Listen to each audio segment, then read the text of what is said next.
Hey, welcome to another video of Benafricancichlids. So today we're going to talk about a canister filter that I really like. So in this tank setup here, this tank is actually drilled at the bottom. That's a corner tank, about 50 gallon I think. And the intake is here, and the outtake is at the surface here. And then you can adjust the height of the intake nozzle. And then if we go down here, where the fun is happening, so get those two holes coming from the bottom of the tank into that Fluval 404, which is the canister filter we're using for this tank. So this tank setup actually comes with a smaller Fluval canister, but it's been upgraded for a bigger canister. So now I'm doing a water change today and tank maintenance, so I'm gonna take this filter apart and we're gonna clean it, and I'll show you how to do all this.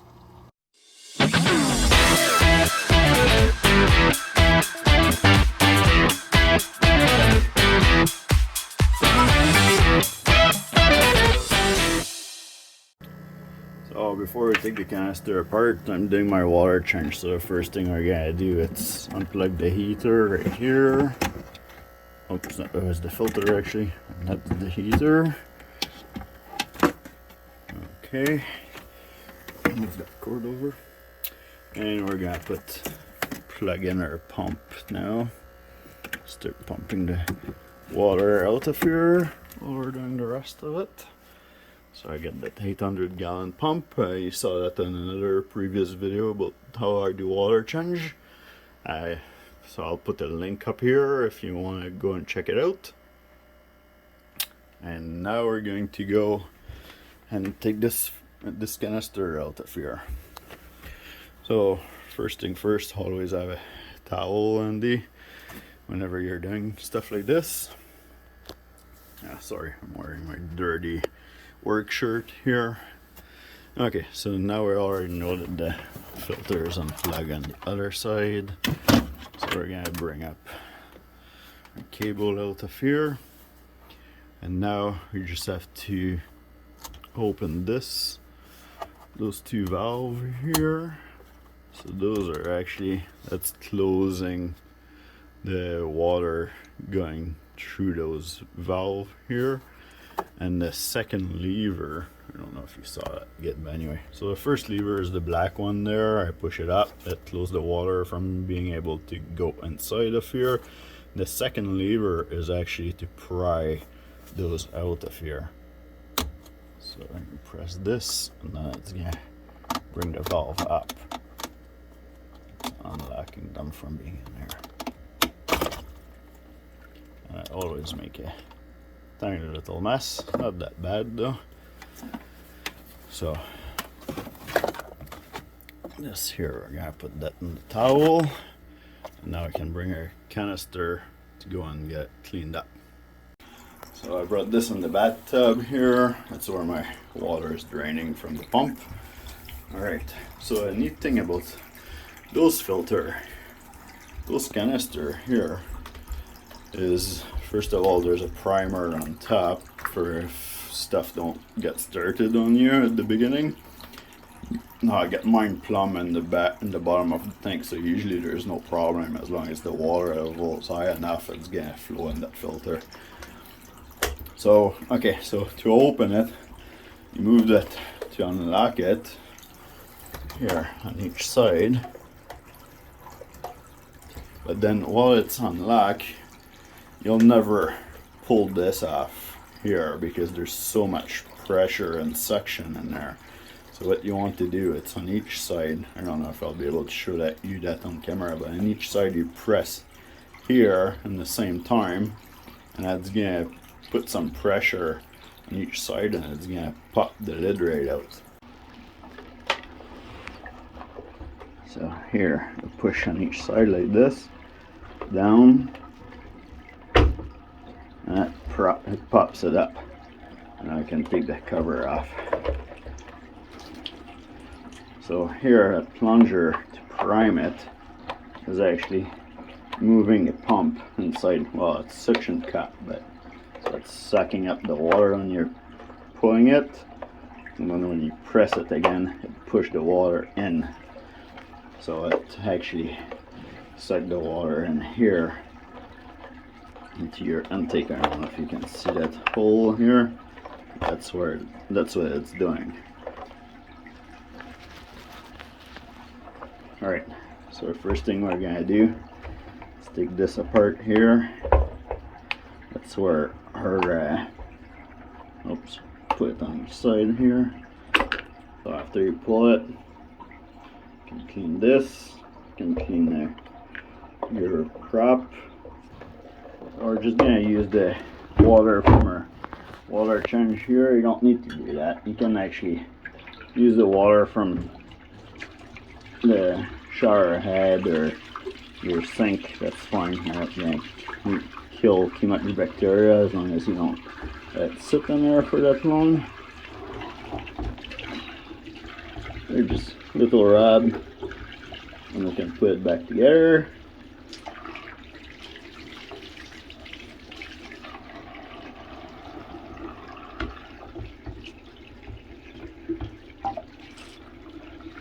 Oops, wrong way. Just like this. So now we're gonna do our next part. So this filter here is separated in a couple different things. So on this side here, you can just grab this, and now you're putting all of your sponge filter all at once. And they're just on both, just sitting on both sides here. So you can clean the sponge filter, just the sponge filter if you want, or you can take your media basket off. It's the wife filter here. She's using a couple charcoal bags. Here's the media. We use a little bit of extra media by using some lava rocks in here. I think she have 2 baskets in this one. Yeah, there's actually 2 baskets in here. So sponge first. So you get your sponge basket. So your water comes in here, it goes to your sponge here, and it goes underneath, and it comes back through the bottom of the sponges here, and then after that it goes to your media basket, and then end by the charcoal. So now we're just going to dump this water here, and then we're going to clean up all the sponges and start putting everything back together. So I'll just dump this water in here. So usually I like to give this a good rinse with the shower head. So I'm just gonna give this a good rinse with the shower head in here.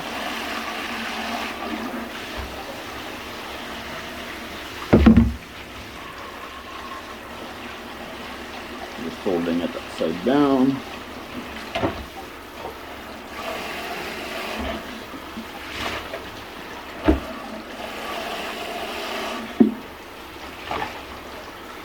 Okay, so that's good.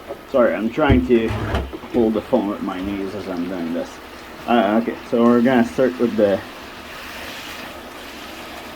little canister with the 2 sponge here. We'll just take the sponges out first. Those sponge here are cut straight and then around at the bottom. They fit perfect into here. So for the water temperature for this, we just want to make sure we're not too hot, not too cold. So now we just grab the sponge and squeeze it a few times. This filter has so much sponges, like it keeps the water perfectly clean all the time. Sorry, I love about it.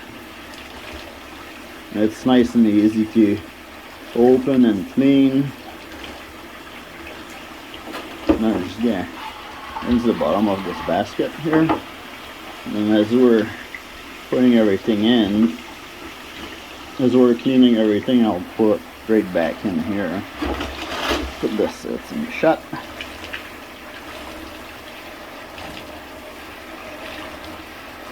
Windows filter every week to every 2 weeks. Some people might think it's too often, but you know, removing all that poop that's stuck in here is actually really helping so you don't build algae in your tank, because all this just, you know, transform into nitrates and end up feeding the algae. And especially because those African Cichlid's tank that we have absolutely have like no plants or barely any plants, so any trace of nitrate is just going to super feed that algae.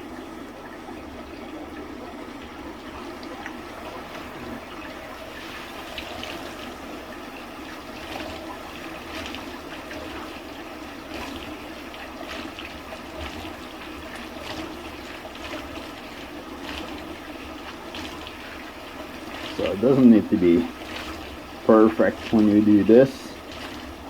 You know, do it a little bit so that the water that comes out is not as dark brown and nasty.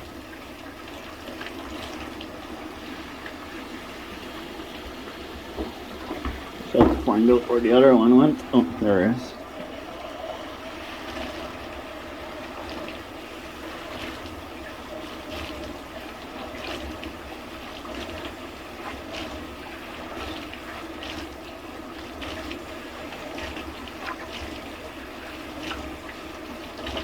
And just keep turning it like this and squeezing it.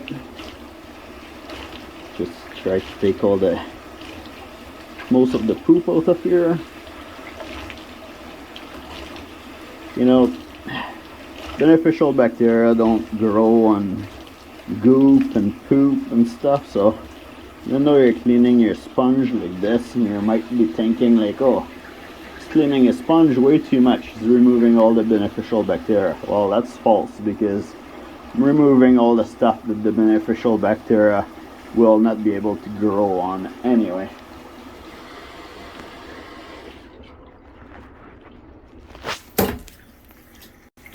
So now that we're done with this basket here, we clean all the sponge. You can just slide it right in. Because of this lip here, it keeps the basket all on this side, so even if I move that, start to see there, even if I move that, the baskets cannot go towards the other side. So now I'm just gonna, usually I do a quick rinse to those baskets here, just again to remove some of that goop and poop on there that the beneficial bacteria cannot grow on anyway, but just a super quick rinse, and then I'll put those baskets in. Okay, so quick rinse just like this, just underneath here. There's a little bit of brown water leaking in here. Alright, so that's good enough. Now we'll put our basket in, slide it to the bottom. Just rinse the next one. So yeah, there's 2 baskets of media in here. You could do the 3 baskets of media or add some more sponge if you would like, by just not having the charcoal one in here. I'll just rinse that charcoal right quick.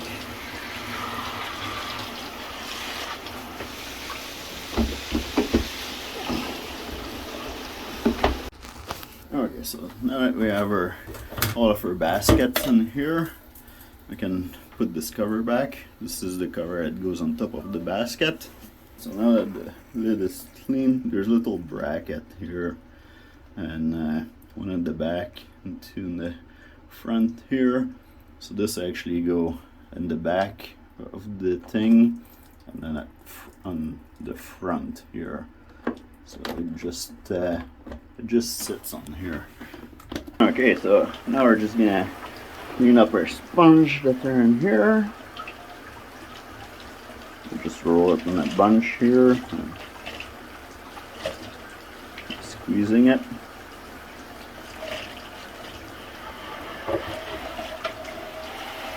the sponger out of here, so we can just do a quick rinse to this.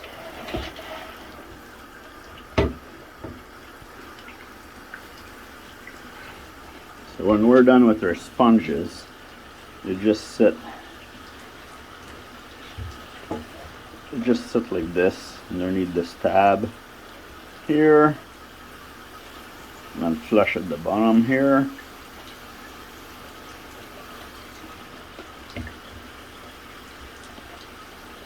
And they don't stay too good in here, so you have to kind of hold them when you're going to put them back into the container here in the canister. Okay, so I cleaned the 3 other sponge off the camera here, so we have all 4 that are clean right now. So now you can just slide those right here like this. Yeah, so the water will flow through all those 4 sponge actually all at once there and go to the bottom. The tab that I broke here doesn't really matter anyway, because this here will be sitting on top of this ring here, so that will hold it all in place. Yeah, so those are just for so that this doesn't come apart when you're pulling it, to have access to the prop. Yeah, I just broke it by accident because I was trying to do it with one end for the video. So do not do it at home, use 2 hands. So now those lids, they can only go one way in those filter. And usually you'll have some letters here, I don't know if you can see it, but it says MSF. So that's the only way it can work. If you try to turn this around, the complete opposite, then it won't actually fit in. You won't be able to click anything. So now you just push this all the way until this goes underneath. That's the clamp here. Same with this. And now you can close it. And it will pull the filter nice and tight against the seal. You should not do like what I did, closing it one side at the time there. Do it both sides together. It's better for the filter if the pressure is even on the seal. That was just for camera. So here's a list of the capacity and the filtration and flow rate for the 104, 204, 304 and 404 fluval filters. So this 404 in particular that we're using, and that 50-gallon aquarium, is actually rated for 100-gallon aquarium. The pump have a flow rate of 340 gallon per hour, and it's actually pumping after all the filter media and everything's on the filter. The filter's pumping 225 gallon per hour. So that's more than 4 times what we need. It's actually almost 5 times what we need. So that's why this tank is always crystal clear. You can see the intake right here. The water level from our water change is now above it, so we can start thinking about reconnecting the canister filter. So to connect the canister filter, you just make sure that both paddle are up. So this black one here, so that's it here, and then the gray one, which is the lock to lock everything in place. Now you push this in like this, the gray one first, and that's gonna bring everything to lock it. There you go. Now it's locked in place, but the water doesn't flow through it until you push this down here. So now I can bring this down. Water starts to flow through the filter. It's actually trying to spray some out of the intake. And what I like to do when this is happening, usually So I plug my filter. So then as soon as there's enough water height, and I don't like that, I don't need to prime it, because as soon as the water height reach the impeller, then the impeller is gonna start pumping it right through, and then it's gonna come out of the output, which you heard the noise now. I just changed. So yeah, so I don't need to prime it like this. If you wait until the canister is topped up with water all the way, sometimes you'll have to prime it a little bit, because you can have some airlock in there. Most of the time with one that's mounted under the tank like this, you won't really have that problem, but you know, that can happen. I think we had to prime it once, but that was more because we didn't know what we were doing when we first got the filter. So yeah, always inspect your canister filter after you're done doing all of this, just to make sure that you don't detect any leak around. This one is fine, there's no leak around. So we're good to go. That's how you maintain and start a canister filter like this. Now if you hear a little bit of hear a little bit of air going through your canister, sometimes you can just move it aside like this. You heard it now, it kind of burp. Sometimes there's some air that could get trapped in the head or at the top. So you just move it a little bit. See, like this here. I don't know if you heard that in camera, but so it burped the air out of it. So do that a little bit there, and then you'll burp the rest of the air out.